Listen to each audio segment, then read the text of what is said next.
বাবা 10 টাকা দাও, অনেকদিন খাইনি বাবা। হ্যাঁ তো রোদি বাজারে যাওয়ার জন্য যে বেরুলাম, কি যে রোদ পড়েছে, ছাতাটা আইস হইতো। হ্যাঁ, এই তো একটা মালদার পার্টি পাইছি।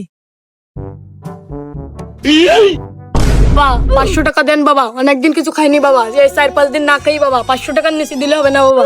টাকা তো বড় কথা না, তুমি যে এই রোদের ভিতরে এই জায়গায় এসে যে ভিক্ষা করতে বইসাও, এ করলে হয়? আমি নাই 10 টাকা দিলাম, 10 টাকা দিলাম, তুমি তোমার ছেলেবিলি নিয়ে ছেলেবিলি একটা প্যান্ট কিনে দিলি, বড় একটা ছায়া ব্লাউজ কিনে দিলি, নিজে একটা পাঞ্জাবি কিনলি।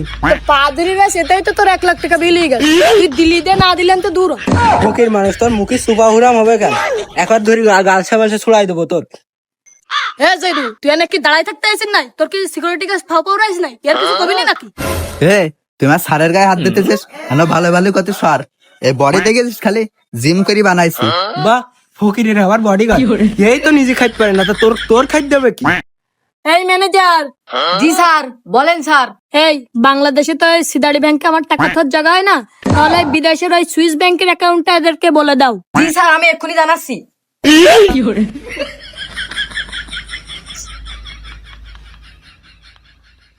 স্যার 10,09,03,305 টাকা। ফকিরের ব্যাংকে এত টাকা, এত টাকা তো আমার 14 গোষ্ঠীর কেউ দেখেন। স্যার আমার ভুল হয়ে গেছে। তুমি তোমার ভুলটা বুঝতে পেরেছো, এটাই অনেক। তুই এতে 500 টাকা নিয়ে যা। এই বডিগার্ড, একে দূর করে দাও। স্যার আপনার কোম্পানিতে স্যার আমার একটা কাজের ব্যবস্থা করে দেন স্যার, স্যার প্লিজ স্যার। এই বডিগার্ড, একে দূর করে দাও। স্যার দেন স্যার, আমার একটা কাজের ব্যবস্থা করেন স্যার। ভাঙতে আসে খালি অফিস সামনে এসে ঝামেলা করে। আমি কোনো মরি না।